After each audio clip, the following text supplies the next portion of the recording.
We're coming to you live from SkankFest. And I challenge you to a main event slapbox rematch in the ring. This is an exclusive, Joke World exclusive. Jeremiah Watkins, are you going to accept the challenge here at SkankFest this weekend, right in the ring? Ladies and gentlemen, nobody thought he was coming to this festival this year because he was offered to be Trump on the entire season of SNL, and he turned it down to fucking be here, folks.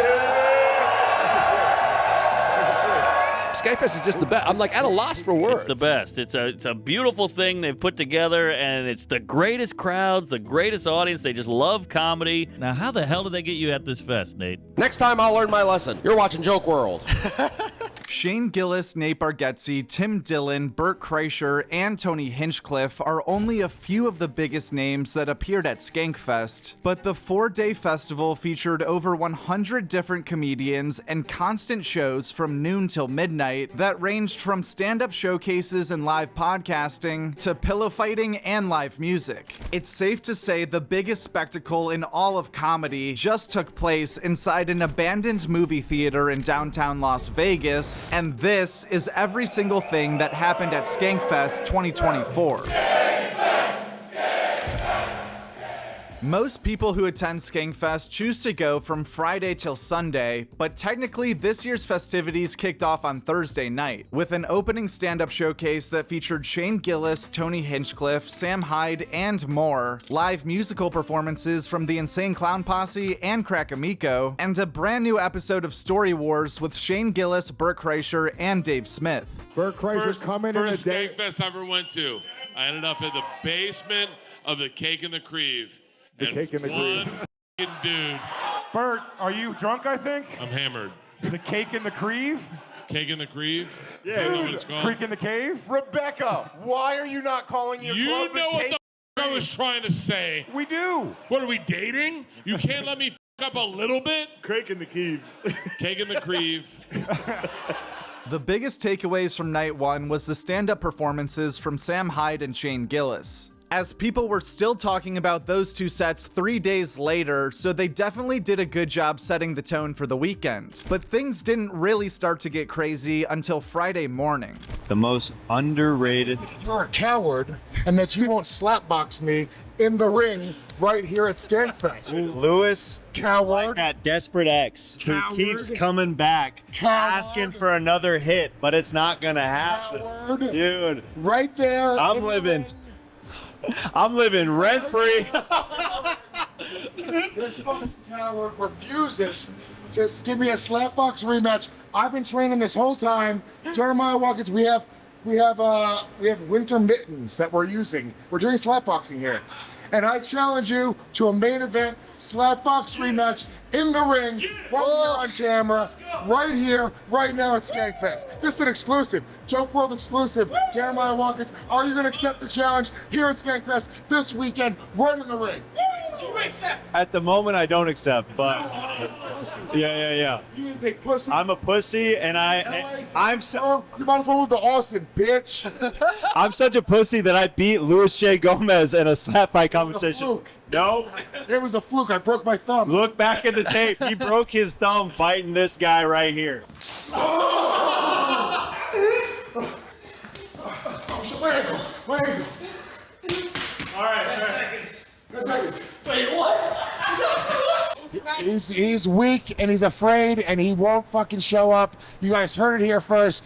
Don't even listen to whatever he's about to say in this interview. It's all horseshit. Who wants to listen to that type of man speak? Lewis faked an illness so he wouldn't do my stand-up on the spot in New York. Who's the real pussy? That may be true. I don't remember what lie I told you. One of the craziest things about SkankFest is all of the other side shows like slapboxing, pillow fighting, and sock fighting that take place during the day. Speaking of fighting, though, you're in the ring today with jiu-jitsu and sock wrestling. Yeah, sock wrestling's tomorrow. They're not allowed to do the boxing. I guess Vegas 2 years ago got mad. They're like, yo, you can't just put up a ring in the middle of Vegas and like have a fight. Like you have to like go through like professionals. So now they've like found, you know, like these workaround things, one of which is Brazilian jiu-jitsu. and I don't have any experience. I wrestled in high school a little bit, and I've done one BJJ class, so I'm expected to be choked out at some point today. And other non-traditional shows like Comedy in the Dark, where audience members are blindfolded, as well as The Naked Roast, where the audience members wish they were blindfolded. I wasn't here late night when they did the butt naked roast, so I wasn't able to see that beauty. I'm pretty sure it was a whole bunch of people that you don't want to see naked.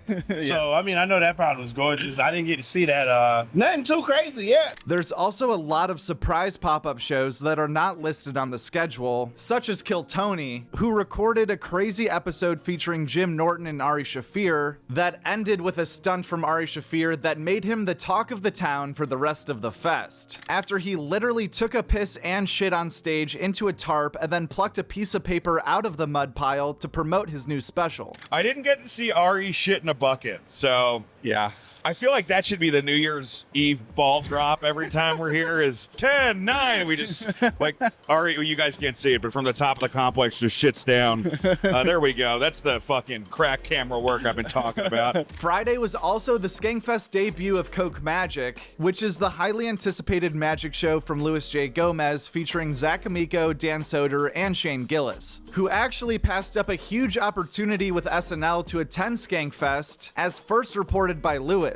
And last but not least, ladies and gentlemen, nobody thought he was coming to this festival this year. He tried to cancel literally days ago. Explain why. Can I did say the why? right thing. Yeah, go ahead. Because he was offered to be Trump on the entire season of SNL, and he turned it down to fucking be here, folks. That's the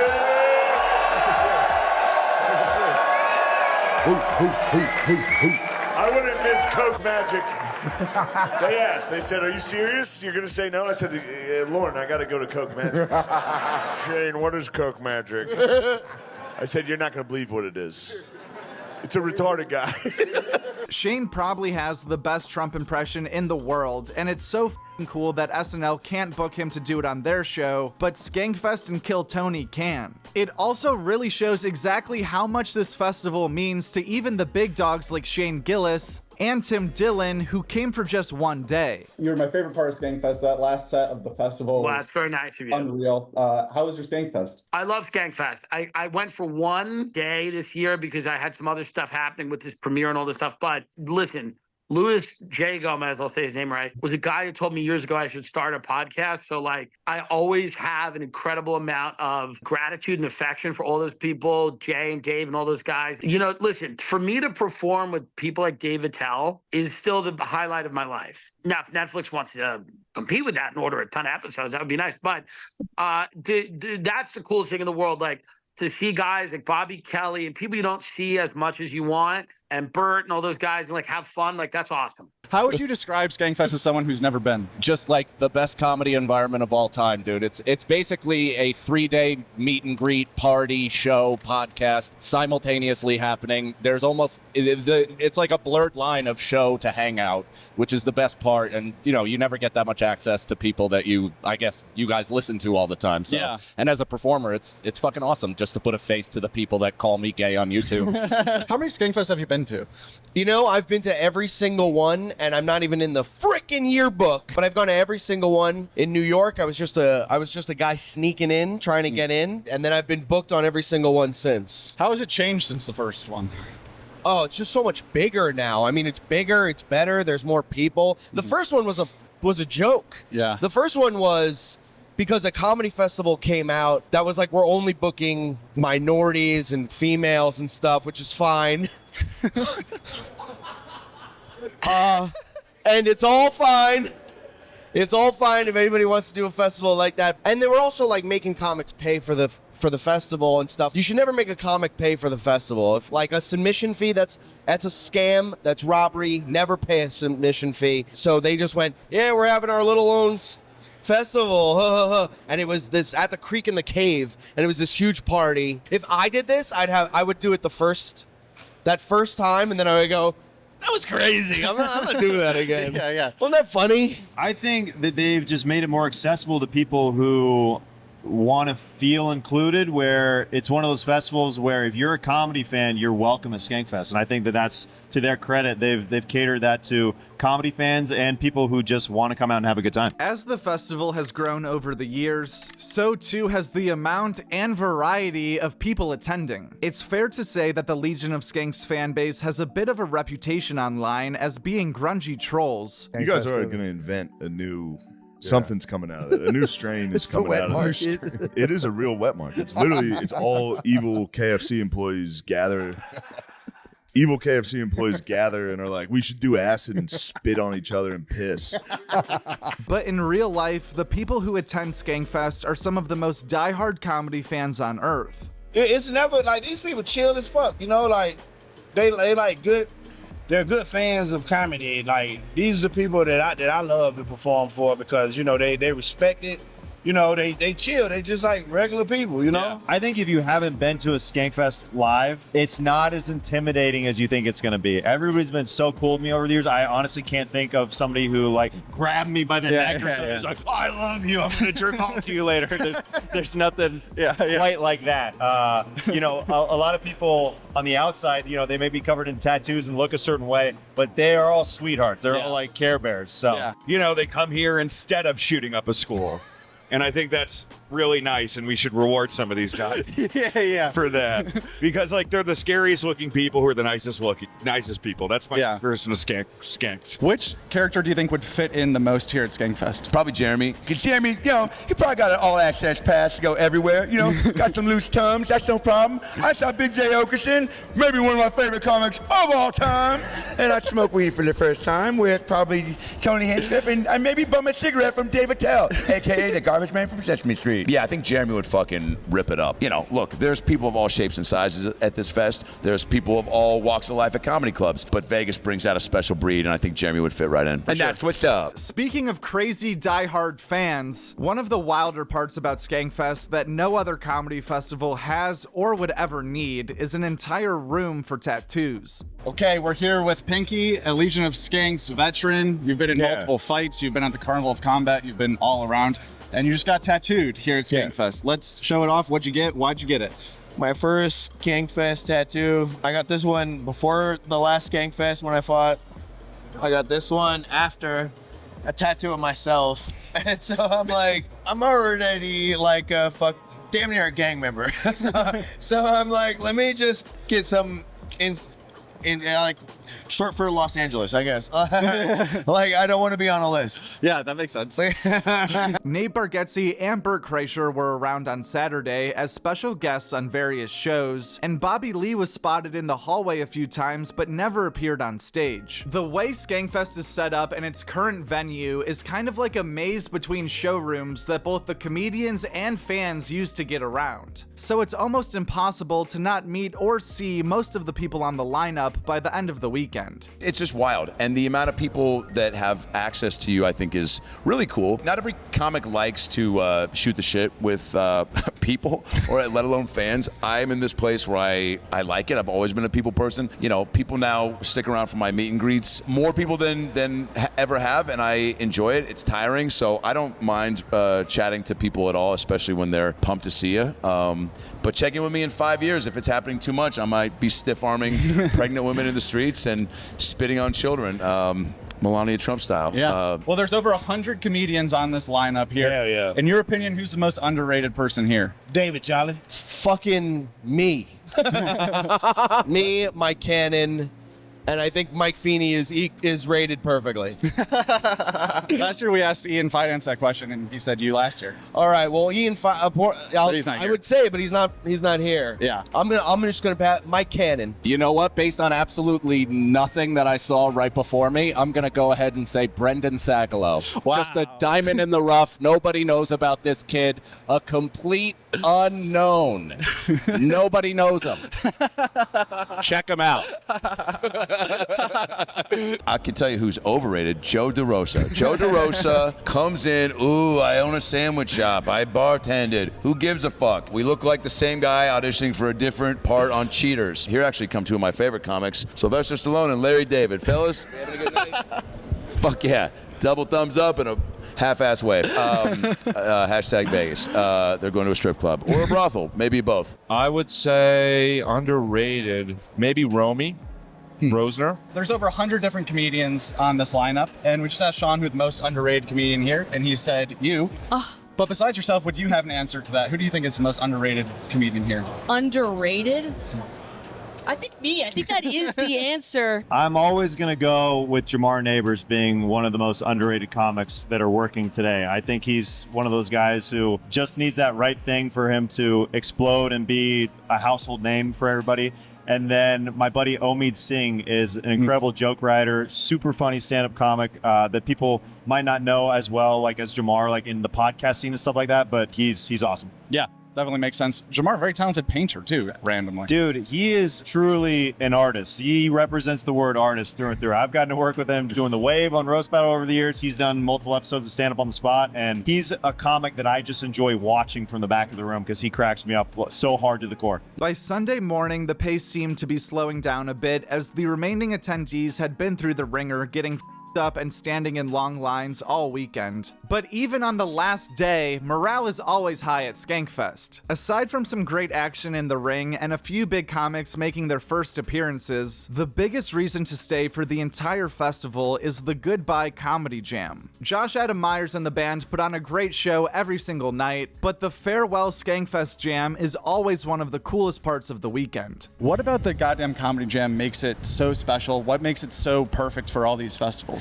I think the fact that you get to see comics that hopefully you know and love do something outside their comfort zone, right? I think all comics want to be rock stars, comedians. That is a true sentiment. Music aspect outside is always insane. I did it in Montreal for the Justice for Laughs festival a handful of years ago, and it was just bananas. But I think that it's comics, again, like being on stage in their natural habitat, but getting to like do something that has probably been a fantasy or something that they're scared to do. So you're getting to see people that, you know, are maybe like trying to find their way through a song, and then some that are like, dude, I hope Simon's watching.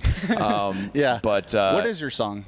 So Or I've do you done, switch it up? The first song I ever did back at the Lyric Theater on La Brea Avenue was Alanis Morissette's Ironic. And then I'm a big 90s guy, so I went Third Eye Blind, Semi-Charmed Life. Then I did Four Non Blondes, What's Up? Then I did Walking on Broken Glass, Annie Lennox. And I did some Shania, some DMB, some Phil Collins. And tonight I'm going to be doing a Hero by the Foo Fighters. That's awesome. You want sing-along songs. Yeah, That's yeah, also yeah. like, it is a big karaoke thing, so you should do something that, sorry, it's my dad. And you do want something that is really going to fire the crowd up. This has been the best fucking year we've ever had. I'm telling you right now, unquestionably, the vibes that we have here.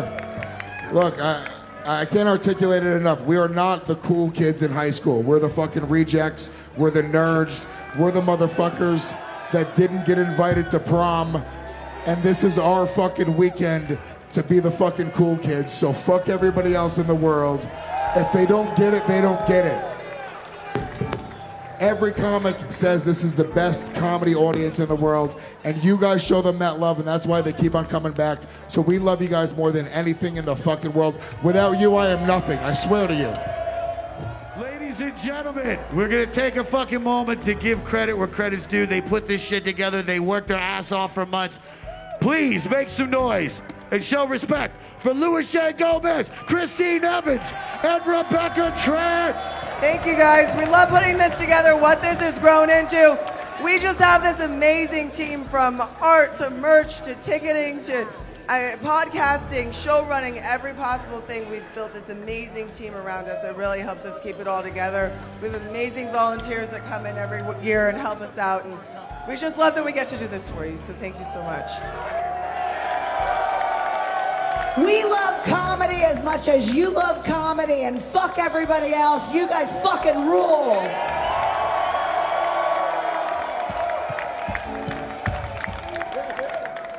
Like Josh Adam Myers mentioned on stage, There are so many people behind the scenes that make this festival happen. From Rebecca Trent and Christine Evans to so many others. For how chaotic SkankFest is by nature, it never feels unorganized or unsafe, which is actually kind of insane to think about how well-oiled this machine is. But right now, the question on everyone's mind is, where will SkankFest be in 2025? Luis J. Gomez has floated out a few different ideas like Tampa or New York City, although the Las Vegas venue is the perfect setup in the perfect location, and being on Fremont Street definitely fits the vibe. I mean, dude, you go through Fremont Street and it's just like there's a guy in a giant fucking gorilla outfit and like two like black ladies twerking with Trump for president. Like nothing makes sense. It feels like you're inside Beetlejuice's waiting room or something every time you're in Fremont Street.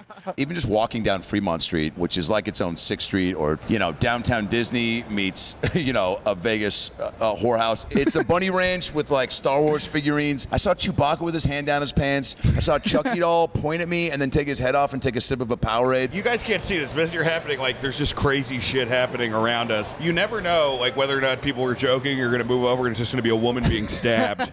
We're like, I don't think this is part of the festival. Yeah. Obviously, Vegas is a perfect venue for this. The area that's in is great to keep everyone in one area. Hypothetically, if you had to choose a next location between New York, Tampa, or Austin, which one would you hypothetically pick? If I had to pick, I mean, I would bring the festival home to New York if I could. And the big factor there is the venue. And we have to have the perfect venue that makes sense. And, you know, what we did in Houston is we converted that venue and created outdoor spaces. There's ways to do it with, you know, a multitude of venues. But once we found notoriety in Vegas, it was like literally the perfect setup for this. So the only reason we haven't moved out of there is because we haven't found the perfect venue. We're looking at New Orleans right now. That's a very serious contender. This is a New York festival. It was born in New York. Most of the comedians are New York comedians. Bringing this festival back to New York would be my ideal. That's where you're going to get, like, you're going to maximize the experience. So yeah, New York would be my ideal. SkankFest is truly the best comedy festival in the world, and just attending once is a lifetime's worth of comedy exposure to all the people you want to see most. And from the comedian's point of view, it's a rare opportunity for hundreds of comics from all over the country to spend time together off stage. This festival is filled with so many comics that you're fans of. I think that's probably why people love it. And the hang aspect is what I kept hearing. It's my first time, but I already just don't want to go to bed because I'm going to have FOMO. TJ Miller is a good homie, and I've loved him ever since I met him, and I think he's one of the funniest dudes alive, and so that was a real treat to just watch him do stand-up. Are there any comedians here that you're looking forward to hanging out with, not from the New York scene, that you don't see as much? I love Sam Talent, love seeing him all the time. All the Philly dudes, Butterly, you know, Tommy Pope, the guys that have moved to Austin. It's just, you know, there's not a ton of communal hangs anymore, and this is like, this seems like the once-a-year meetup where everybody gets to just be like, all right, fuck it, we're off the road for a weekend. Let's